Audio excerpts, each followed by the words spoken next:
ஆசாரிப்பு கூடாரம் கட்டும் பொழுது கூட மோசே இடத்தில் ஆண்டவர் மாதிரியை காண்பித்து விட்டு ப்ளூ பிரிண்ட்டை இப்படிலாம் கட்டுன்னு சொல்லிட்டு என்ன மரம் ஆண்டவரே செய்யலாம் அண்ணதான் என்னை சீத்தி மரத்தை எடுத்து அதில் என் கூடாரத்தை ஸ்தாபிப்பாக அப்படின்னாரு. சீத்தை மரம்ங்கிறது மனுஷீகத்தை குறிக்கும். அது எங்கே இருக்குன்னா காடுகளில் சின்னால் பின்னலான கொடிகளுக்கு மத்தியில் அடர்ந்த காட்டுக்குள்ளே அது வெட்டி கொண்டு வர்றதுக்கு ரொம்ப கஷ்டம். அது வேலைக்கே உதவாத மரங்க. உள்ள சோறு அடைஞ்சிருக்கும், இல்லாட்டி உளி தெரிச்சு போகும். ஒன்றுக்குமே உதவாமல் காட்டுக்குள்ளே உலகத்துக்குள்ளே உலக சிநேகத்துக்குள்ளே அழுக்குக்குள்ளே புதஞ்சு கிடக்கிற ஒன்றை கர்த்தர் வெட்டி மாற்ற சொன்னார். கைகளை தட்டி வெளியே கொண்டு வந்தாச்சு. அப்புறம் பார்த்தாரு, ஏ மோசே, இந்த மரத்தோட ஜாதி ஏதாவது தெரிஞ்சிருமாப்பா?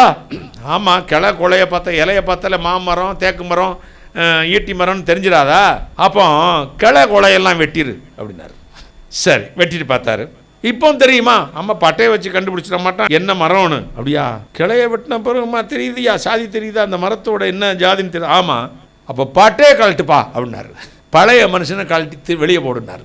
சரி, பட்டையை கழட்டின இப்போ தெரியுமா? ஆமாம், கலரை வச்சு கண்டுபிடிச்சிருவார்ல. தோதகத்தி, இது ரோஸ் வுட்டு, இது படாக்கு, இது டீக்கு, இது பர்மாத்தேக்கு, இது கொல்லந்தேக்குன்னு தெரிஞ்சதில்லைங்க. என்ன செஞ்சால் அந்த சாதி அதை விட்டு போக மாட்டேங்குதே. அறுத்துருப்பா, துண்டு துண்டாக வெட்டி போடு அப்படின்னாரு. துண்டு துண்டாக வெட்டியாச்சுங்க. இப்போ தெரியும் சார். அப்போ பலகையா சீவு அப்படின்னாரு. சீவி இழைச்சி பார்த்தான், இழைச்சிட்டு வைக்கிறான் பலகையா. இப்போ தெரியுமா? இப்பவும் தெரியும். என்னப்பா என்ன செஞ்சாலும் இது அதோட குணம் மாற்ற முடியலையே. சாதியை தெரிஞ்சுக்கிட்டு தானே இருக்கு.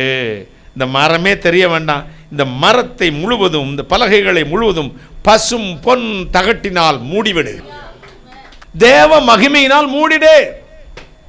ஜாதியும் தெரியாது, குலமும் தெரியாது, சுவாமி தெரியாது. எங்கே மறைந்திருக்கிறாய்? வெளியே பார்க்கும்போது என்ன தெரியும்? பசும் பொன் மட்டும்தான் தெரியும். இயேசுவின் இரத்தத்தினால் கழுவப்பட்ட உனக்கு கார்த்திகை தெரியக்கூடாது, பொன்மதி வான்மதி தெரியக்கூடாது. யார் தெரியணும்? பரிசுத்த ஆவி, கர்த்தரா இயேசுவின் ரத்தம் உன்னை கழுவிருக்குதுன்னா அந்த ரத்தம் தான் தெரியணும். கையை தட்டுங்களேன், அதை பார்த்தா தான் பிசாசு அலறுவான். உணர்ந்து கொள்ளுங்கள். பட்டை கழட்டியாச்சா? உங்களுக்கு கிளைய வெட்டியாச்சா? கொலைய வெட்டியாச்சா? காட்டிலிருந்து, உலகத்திலிருந்து, கோத்திரத்திலிருந்து, குலத்திலிருந்து, ஜாதிகளிலிருந்து, காடான உலக மனுஷங்களிலிருந்து நீங்கள் வெட்டி வேறு பிரிக்கப்பட்டிருக்கிறீர்களா? அறுக்கிறதும் வெட்டுறதும் உருவாக்கப்படுதல். தேவனுடைய வசனமாகிய பட்டயத்தாலே நீங்கள் அறுத்து உருவாக்கப்பட்டிருக்கிறீர்களா? அனுதினமும் செதுக்கி நீங்கள் சரி செய்யப்பட்டிருக்கிறீர்களா? அப்படியானால் தேவனுடைய ஆலயமாய் நீங்கள் நிமிர்ந்து நிற்க போகிறீர்கள். கைகளை தட்டி